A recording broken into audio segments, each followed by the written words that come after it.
Assalamualaikum warahmatullahi wabarakatuh. Selamat datang kembali di program podcast persembahan PP ISNU. Sobat Sarjana, seringkali kita melihat arsitektur itu hanya soal beton, kaca, dan estetika visual. Tapi hari ini kita akan membedah arsitektur dari dimensi yang lebih dalam, dimensi spiritual, budaya, dan keberlanjutan hidup manusia. Tamu saya hari ini spesial, pakai banget. Ibarat martabak telurnya 3. Beliau bukan hanya insinyur dan guru besar arsitektur, tapi juga tumbuh dalam tradisi pesantren yang kuat. Beliau adalah putri dari ulama karismatik di Tanah Mandar, dan kini memimpin para sarjana Nahdlatul Ulama di Sulawesi Barat. Kita sambut Profesor Dr. Insinyur Hajjah Wasilah Shahabuddin. Apa kabar, Prof? Baik, terima kasih. Gimana kabar cuaca Jakarta, bersahabat, Prof?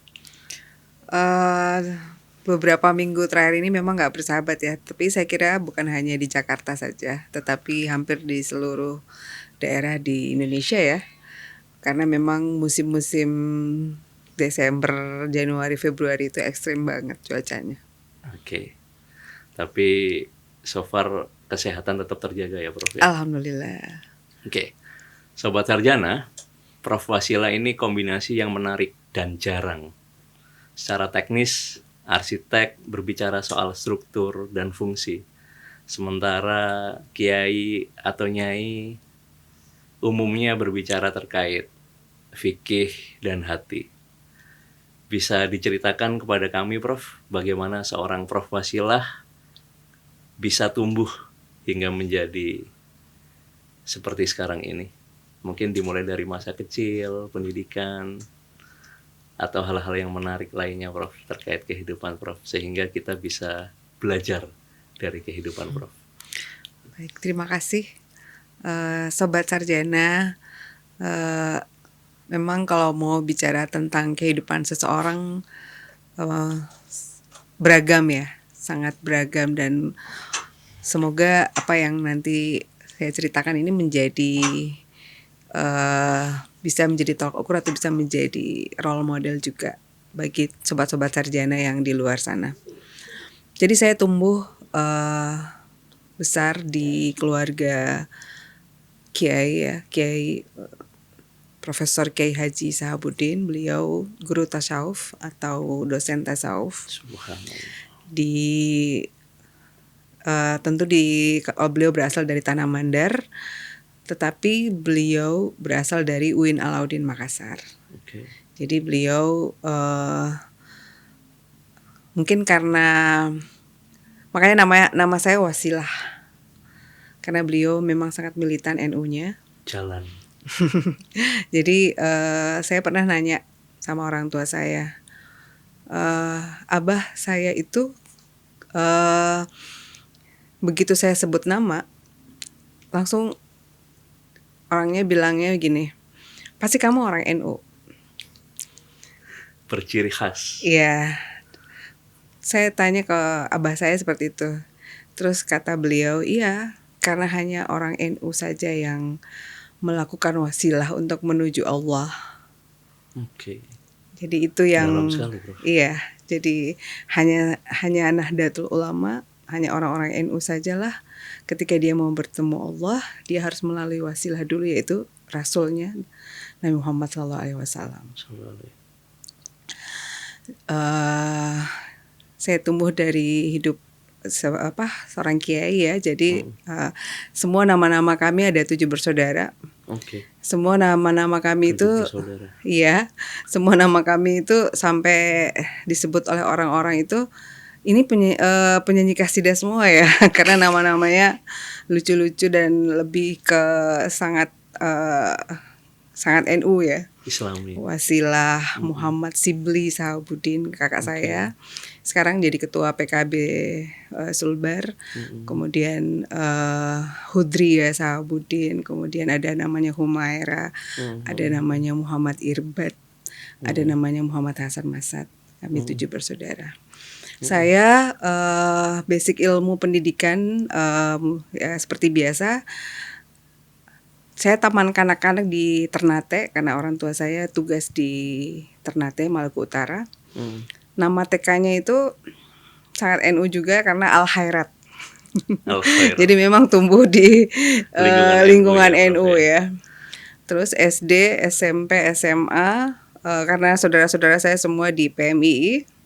Saya masih duduk di bangku SMA, sudah masuk PMII. Luar biasa.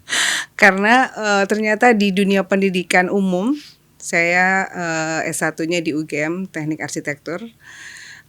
Di Universitas Gadjah Mada itu hidup di organisasi mahasiswa itu tidak banyak yang HMI atau PMI itu tidak terlalu populer waktu itu. Jadi saya duduk di PMI itu waktu SMA.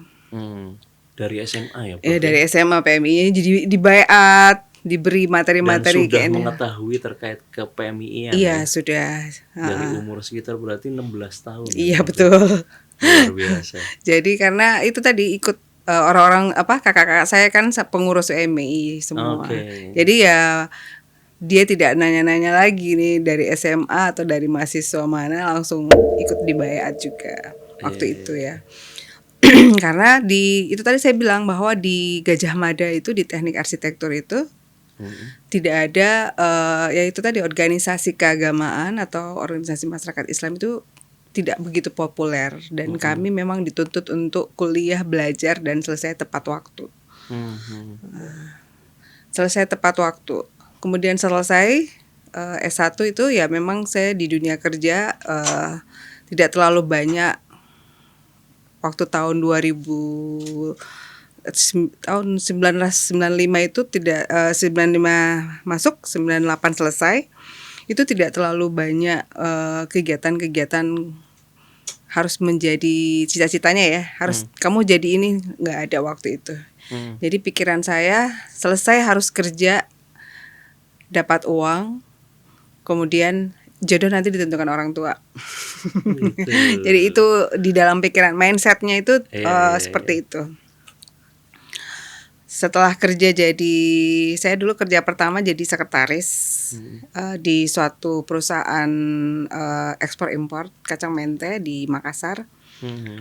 Menjadi sekretaris. Dan cukup nyebrang ya dari arsitektur. Iya, jadi keluar dari ilmu kita itu ternyata butuh skill tertentu juga karena saya jadi sekretaris, jadi ada beberapa hal yang tidak pernah saya lakukan kayak menggambar, begadang itu betul-betul keluar ya dari kegiatan-kegiatan saya sebelumnya sebagai mahasiswa. Hanya berapa tahun saja kerja sebagai sekretaris, menikah tahun 2001. Setelah menikah itu ternyata karena suami saya kerjanya di bagian transportasi yang membuat saya harus jauh dari suami. Saya dituntut, jadi saya dituntut untuk mempunyai pekerjaan bukan hanya di rumah karena waktu begitu menikah itu selesai dari pekerjaan disuruh berhenti kan. Tapi setelah menikah dan punya anak itu suami saya tidak bersama-sama kita gitu. Saya ternyata tertantang untuk melakukan suatu pekerjaan yang bisa balik lagi dengan ilmu saya. Yaitu saya bilang sama orang tua saya pengen jadi PNS. Saya pengen jadi PNS gitu. Terus pekerjaan coba aja idaman mertua. Iya, coba cari-cari gitu kan, cari-cari.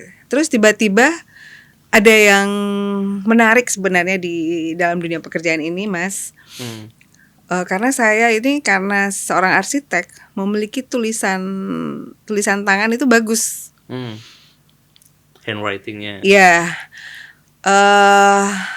Dulu surat lamaran kerja itu kan menggunakan tulis tangan. Iya, bukan diketik ya. Iya.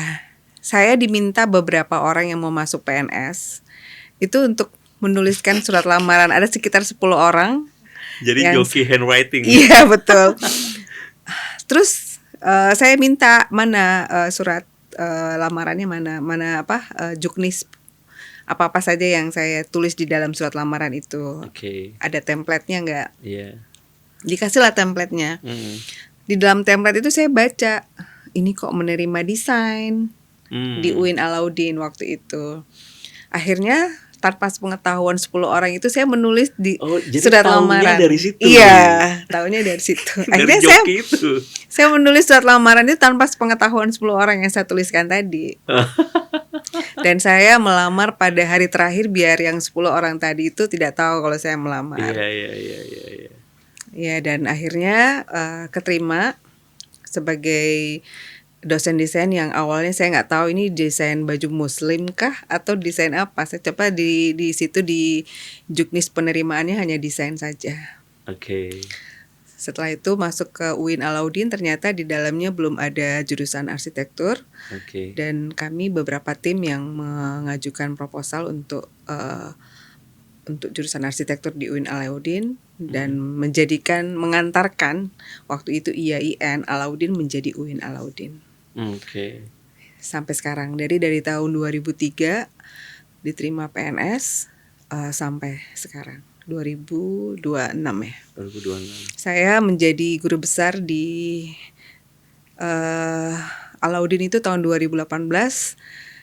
Sampai saat ini masih untuk ilmu arsitektur di UIN Alauddin masih belum ada temennya, masih sendiri. Jadi satu-satunya guru besar teknik arsitektur di UIN Alauddin itu ya masih saya. Belum ada saingannya. Sudah pelopor. Belum ada saingannya lagi. Iya, belum. Luar biasa. Jadi bukan hanya di UIN Alauddin ya, tetapi untuk di Kementerian Agama, karena di Kementerian Agama ini di PTKIN ini untuk jurusan teknik arsitektur ada beberapa PTKIN yang punya jurusan teknik arsitektur. Begitu Sobat Sartana, sedikit pengalaman ya. Semoga nggak bosan Mbak. Nah, itu kan bisa dibilang kalau di PTKIN itu sendiri arsitektur itu bukan jurusan yang diminati oleh masyarakat secara umum gitu ya, Prof ya. Saya jadi tergelitik kenapa Prof memilih arsitektur sebagai ilmu dasar saat itu ya. Iya. Dari SMA yang sudah mengenal PMII yang sebenarnya itu juga ilmu-ilmu sosial ya kan, dan keorganisasian yang umumnya itu larinya ke bidang yang lain, sosial politik, humaniora. Tapi Prof memilih arsitektur. Iya. Ini menarik sekali nih. Iya. Terima kasih Mas, pertanyaannya memang sangat menarik. Jadi waktu untuk urusan pendidikan itu memang orang tua menyerahkan ke anaknya ya. Pilihannya apa gitu. Tapi waktu sejak saya TK sampai SD, SMP, SMA itu yang di kepala saya pengen jadi dokter sebenarnya. Template lah ya. Iya, pengen jadi dokter karena begitu yang dititipkan orang tua saya, kalau bisa kamu jadi dokter lah karena kamu perempuan. Akhirnya setelah mendaftar dulu namanya Sipenmaru ya. Iya. Sipenmaru itu sistem penerimaan mahasiswa baru. Sekarang sudah UTBK namanya. Itu hampir 2 tahun saya berturut-turut daftar kedokteran.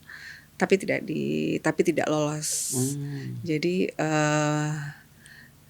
lulus di arsitektur di tahun pertama. Tahun kedua saya daftar lagi kedokteran karena tidak lolos, jadi lanjut lagi teknik arsitektur sampai sekarang. Jadi memang pilihan yang menurut saya sulit karena basic dasar ilmu saya memang bukan dari STM ya, tapi dari umum, dari jurusan biologi. Tuh kan di SMA 1 ya, di SMA 1 Makassar. Iya. Itulah hebatnya beliau. Nyebrang aja masih bisa selamat karena apa namanya wasilah. Kalau wasilah insya Allah selalu memiliki jalan. Amin. Jadi Prof, Eh, Gimana caranya Prof bisa mendamaikan dua sisi keilmuan ini, Prof, antara arsitek dan keislaman? Apakah ketika sedang menggambar sebuah bangunan, yang mana Prof adalah dokter bangunan ya berarti, itu Prof masukkan semacam ruh-ruh keislaman di situ, atau bagaimana, filosofi apa yang Prof pegang hingga saat ini dari sisi keislaman dan juga arsitektural? Ya, pertanyaannya sangat menarik karena sampai sekarang antara eh, arsitektur dengan keislaman ini masih sering diperdebatkan di dunia arsitektur ya, Hmm. di dunia teknik arsitektur. Sering menjadi pertanyaan di seminar-seminar ataupun di tempat-tempat ruang publik ya, bahwa bedanya apa sih arsitektur yang ada di bawah Kementerian di Desmen Hmm. atau di bawah Kementerian Saintek dengan teknik arsitektur yang ada di bawah Kementerian Agama, khususnya di PT KIN. Ya. Apakah arsitektur yang ada di bawah PT KIN bisa disebut sebagai arsitektur Islam? Yang mana itu arsitektur Islam? Betul. Yang mana tuh? Iya. Jangan-jangan bangunan Zaha Hadid bisa juga masuk dalam Bisa, karena arsitektur beliau Islam? dari beliau kan sangat abstrak ya, semua jenis-jenis bangunannya ya. Kita kenal Zaha Hadid itu. Tetapi ternyata bukan dari konsep yang dibuat oleh Zaha Hadid dengan konsep yang dimaksud sama Masnya tadi dengan integrasi keislaman. Karena memang sampai sekarang kita belum menemukan ramuan yang pas ya, atau integrasi keilmuan yang pas untuk bisa menjadikan arsitektur yang dipunyai PT KIN itu adalah arsitektur Islam. Okay. Yang dipunyai adalah konsep-konsepnya, nilai-nilainya, value-nya. Jadi yang dipunyai oleh PT KIN adalah bagaimana kita membuat bangunan yang ada integrasi keislamannya di dalam. Contoh, satu mahasiswa kita di arsitektur misalnya, dia membuat konsep bangunan yang berasal dari integrasi, ada value keislamannya di situ, ada nilai hadis Islamnya di situ. Misalnya ketika kalau dia mau membuat bangunan yang estetikanya bagus misalnya, ya dia harus mengambil konsep bangunan atau yang ada fasadnya yang betul-betul indah dari hadis atau Al-Quran yang bercerita tentang keindahan. Okay. Itu yang untuk saat ini integrasi keilmuannya bisa dimasukkan di dalam skripsi mahasiswa yang ada di bawah PT KIN. Okay. Jadi lebih ke value ya, Prof. Iya, ya? lebih ke value aja. Seperti bangunan yang tidak merusak lingkungan mungkin begitu ya, yang terintegrasi dengan kondisi lingkungan setempat gitu ya, Prof. Ya. Karena begini, Prof. Value itu menjadi sangat penting karena kalau kita tarik ke realitas kota-kota hari ini ya, baik di Jakarta, Makassar, kota-kota besar lainnya di Indonesia, atau bahkan mungkin kayak Mamuju atau Majene ya, saya lihat ini semacam ada template gitu saat ini. Contoh kayak bentuk bangunan ya, kita lihat satu aja bentuk bangunan.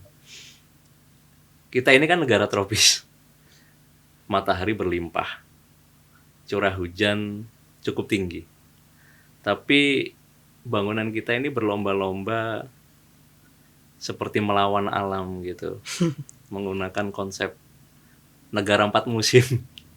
Jadi dinding kaca dengan ventilasi yang seringkali kurang diperhitungkan, sisi bukaan, cross ventilation dan lain sebagainya, sehingga kita ujung-ujungnya memasang AC yang mana bisa jadi 24 jam. Padahal leluhur kita Saya rasa di belahan Indonesia manapun itu sudah mengajarkan bentuk-bentuk bangunan arsitektural yang bersahabat dengan kondisi real kita, yaitu di negara tropis yang juga uniknya Indonesia ini ada sisi agraris dan maritimnya, Iya, kan, Prof betul. ya. Bagaimana pandangan Prof terkait gelombang desain tersebut? Iya. Jadi Sobat Sarjana, apa yang disampaikan Mas tadi itu sangat menarik ya untuk kita bahas. Jadi ini kita kalau diskusi masalah konsep desain bangunan itu sudah bisa menghabiskan waktu sampai berhari-hari, Mas. Iya, sampai nggak tidur ya Prof ya. Iya, karena betul tadi yang disampaikan bahwa Sobat Sarjana harus paham bahwa di Indonesia itu hanya 2 musim, sementara di luar negeri atau di Eropa ataupun selain Indonesia itu 4 musim ya.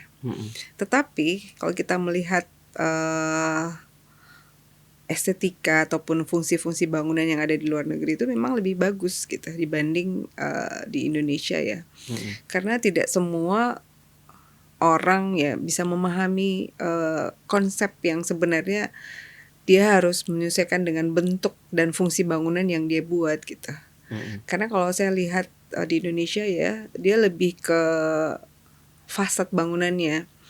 Ketika dia bentuknya bagus dan tidak ada yang sama, ini deh aku ngambil bangunan ini deh. Padahal kan fungsi ataupun struktur bangunannya belum tentu sesuai dengan kondisi alam, Betul. kondisi bangunan yang ada di daerah situ gitu. Iya. Pakai Skandinavian tapi panas di luar 38 derajat. Itu Itu jadi kan sama aja memanggang diri itu, Prof. makanya. Nah, disinilah mungkin kehadiran ISNU untuk bisa, karena saya melihat ISNU itu banyak memberikan nuansa baru ya di Indonesia yang sosial medianya sudah banyak memberikan materi-materi atau konsep-konsep yang bukan hanya di bidang dunia arsitektur tetapi banyak gitu, bahkan dari semua bidang ilmu.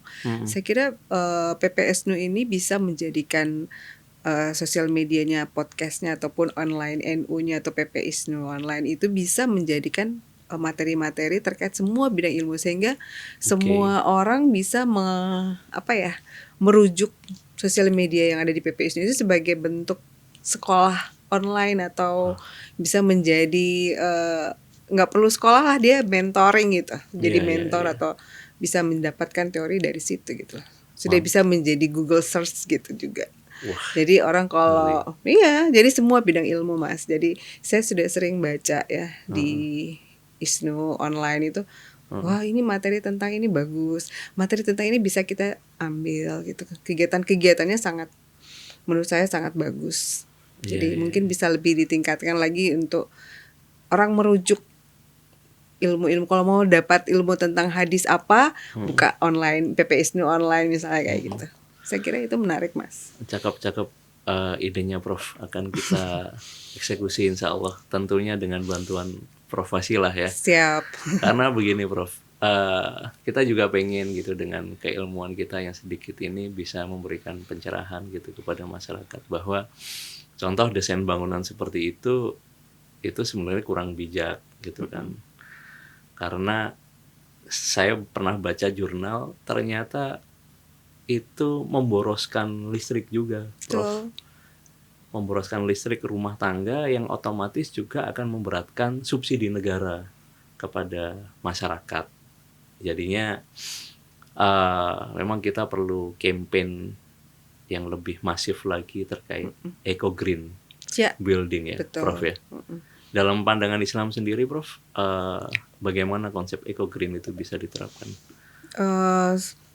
Sekarang kalau di dunia teknik ya sudah ada komunitas khusus green building yang ada di Indonesia. Saya kira itu kita bisa ajak kerjasama. Makanya Kementerian Agama juga hadir sebagai kementerian yang sangat peduli terkait dengan eco green ini. Makanya ada ekoteologi ya.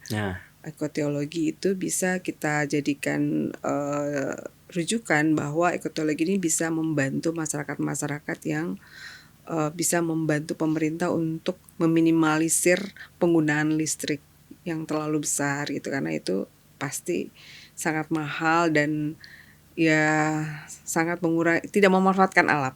Sementara eco-green dan ekotologi itu adalah bagaimana kita memanfaatkan alam untuk bisa membantu apa istilahnya itu mahalnya listrik gitu. Mahalnya listrik. Itu dia saya kira berkesinambungan ya, Prof, iya berkelanjutan.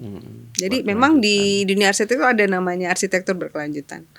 Karena memang itu masuklah arsitektur hijau, masuklah sains bangunan yang memang digunakan solar guard aja, tidak perlu pakai kabel-kabel segala macam, gitu dia. Jadi sebenarnya secara teknologi kita sudah memiliki hal tersebut ya Prof ya untuk diaplikasikan ya. Karena gini, sekarang kita beralih dari desain arsitektur. Saya ingin mengulik terkait bahwa arsitektur itu juga memiliki dampak ekonomi yang besar loh. Ya, sebenarnya kalau diterapkan dengan baik gitu Prof. Contoh, pernah dengar kota Medellin di Kolombia ya Prof ya. Yeah. Dulu itu kotanya terkenal dengan narkotika, Pablo Escobar, kartel.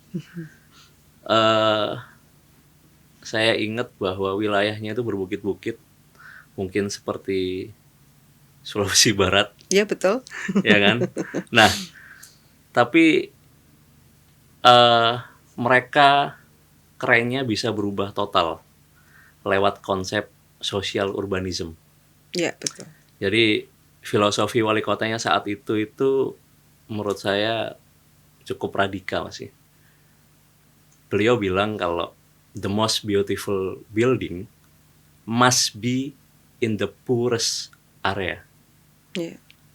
Bangunan paling indah harus ada di kawasan yang paling miskin, paling kumuh. Apa yang mereka buat? Mereka tidak bangun mall di pusat kota.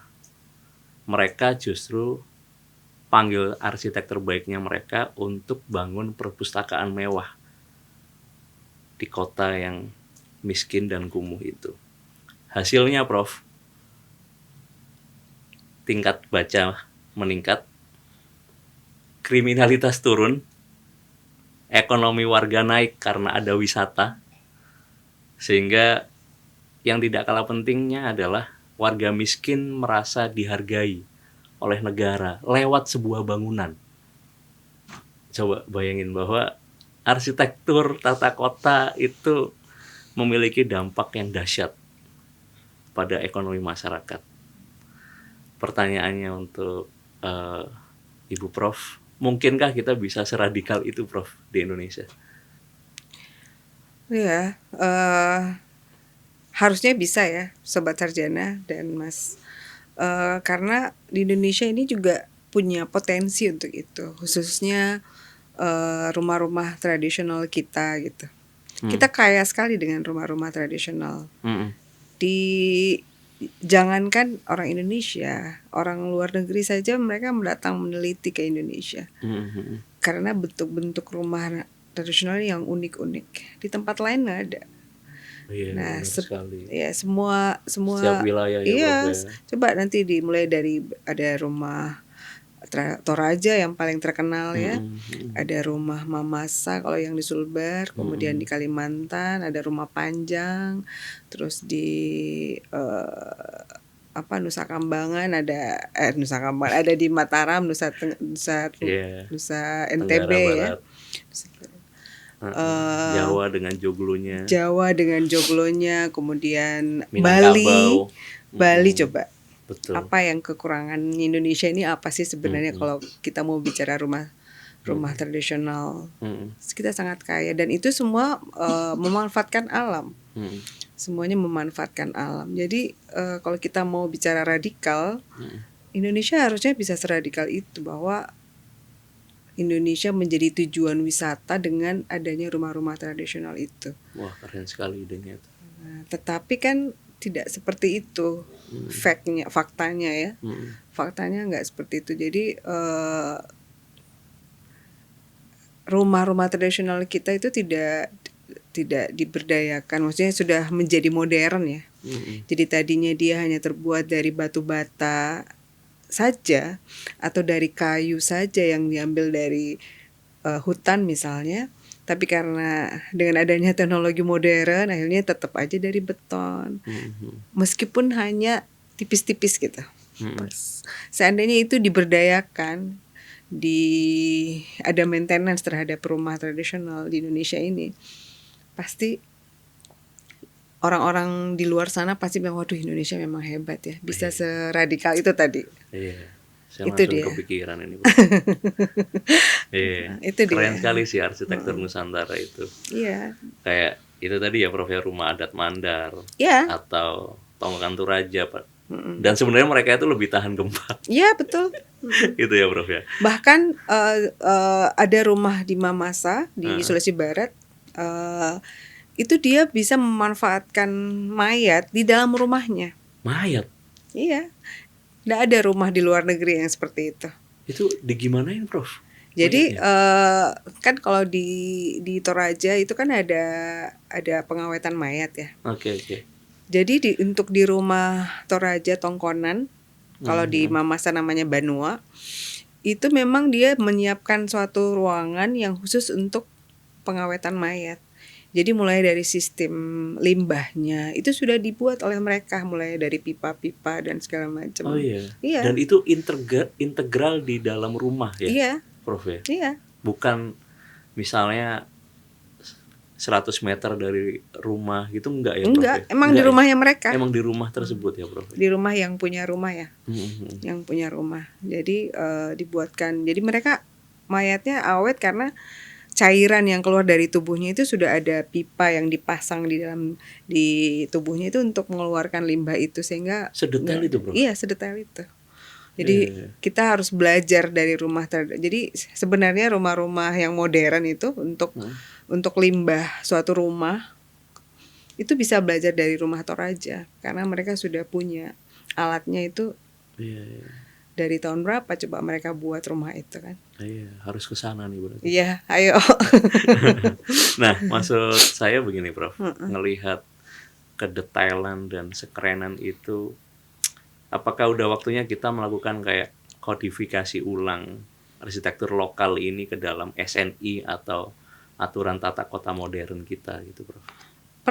Perlu kita buat suatu jadi ibarat rekonstruksi rumah-rumah tradisional misalnya terhadap rumah-rumah modern itu, karena banyak yang kita harus pelajari, mulai dari bentuk terus sampai dengan sistem strukturnya, sistem konstruksinya itu orang-orang modern harus belajar dari situ, karena terbukti bahwa rumah-rumah tradisional kita itu tahan gempa, tidak gampang runtuh ketika terjadi gempa misalnya.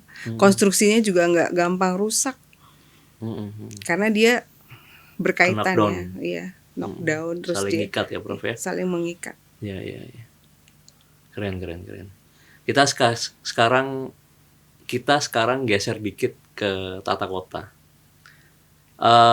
Sekarang ini Indonesia mengalami fenomena urban heat island dan hilangnya ruang interaksi sosial.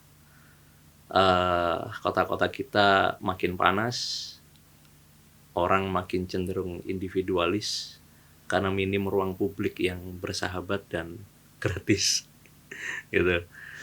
Contohnya desain perumahan kita sekarang kebanyakan klaster tertutup, pagar tinggi, tipenya mohon maaf kecil-kecil, terutama di kota-kota urban ya.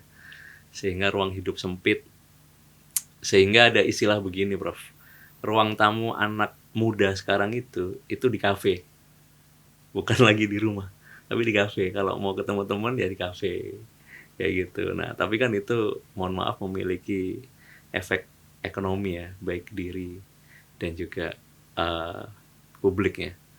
Bagaimana Profesor melihat fenomena ini?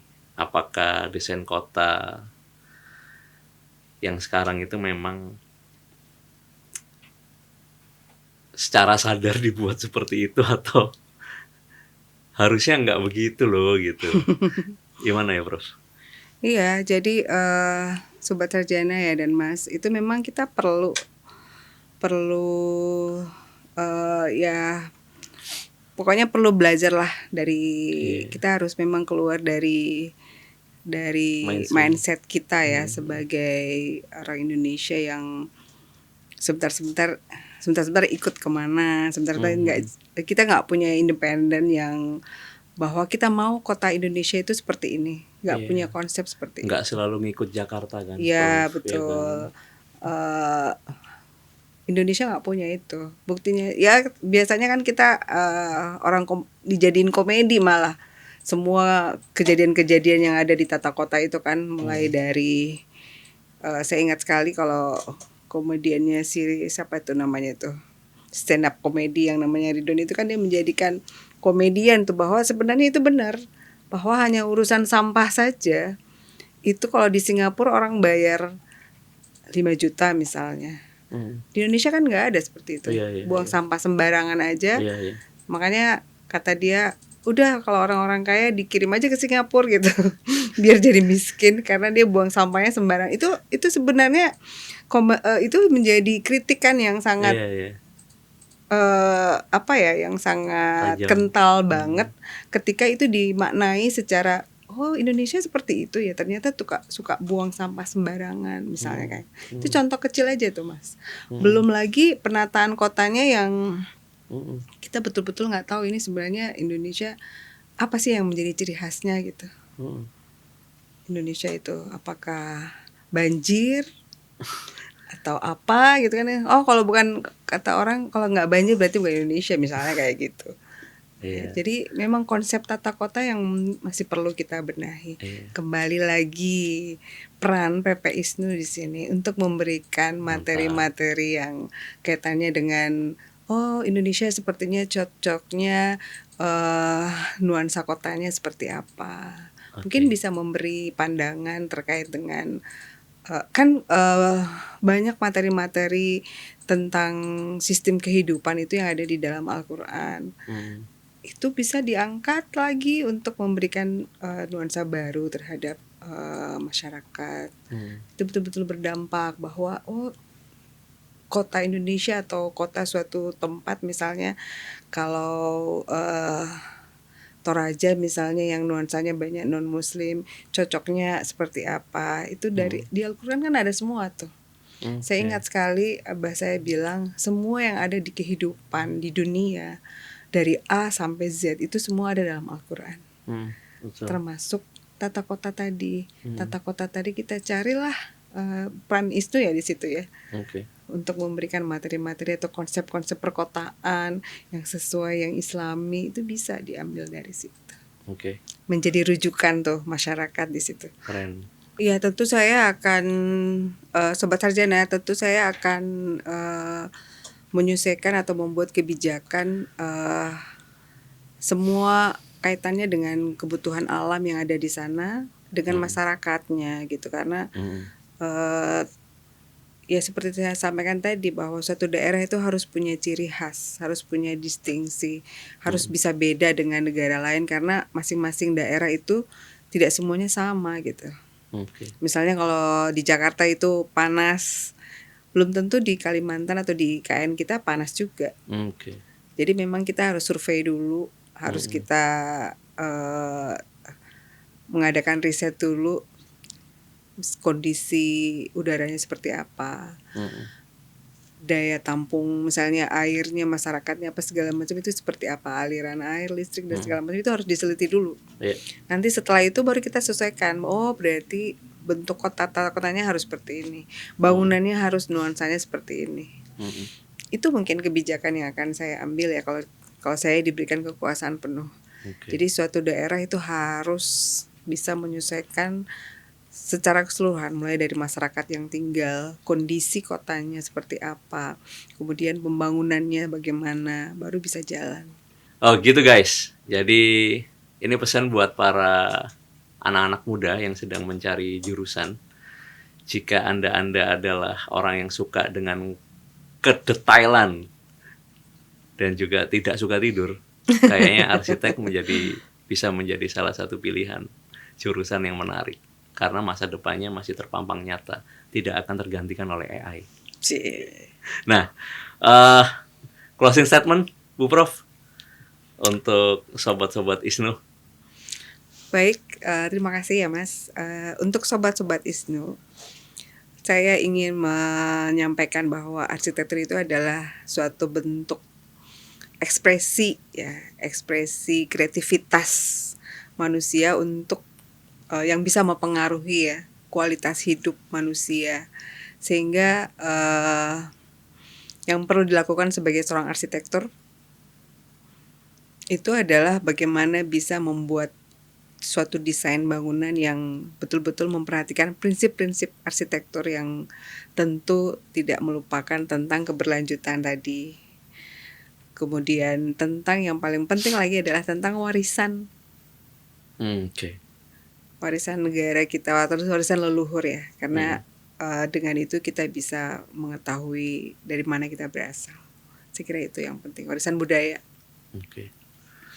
Luar biasa. Terima kasih banyak Prof. Wasila atas waktunya dan ilmunya. Terima kasih sama-sama. Dijelaskan bahwa arsitektur itu ternyata bukan hanya sekedar menumpuk bata ya Prof, tapi menata peradaban. Membangun bangunan rumah itu mudah, tetapi membangun rumah yang memiliki ruh bagi jiwa manusia itu tantangan terbesarnya. Jadi terima kasih banyak sekali lagi Prof. Wasila atas ilmunya. Semoga wawasan dari Tanah Mandar yang sangat relevan untuk Indonesia bisa kita praktekkan bersama. Amin ya. Untuk kemajuan Indonesia, dan ISNU bisa membantu untuk mencapai kemajuan Indonesia yang kita harapkan tersebut. Semoga apa yang kita bahas hari ini menjadi amal jariah pemikiran untuk umat manusia dan Indonesia. Sekian Sobat Sarjana, podcast kita hari ini bersama Prof. Wasila. Kita akan bertemu lagi di episode selanjutnya. Mohon maaf jika ada salah kata. Wallahul muwaffiq ila aqwamit thoriq. Assalamualaikum warahmatullahi wabarakatuh.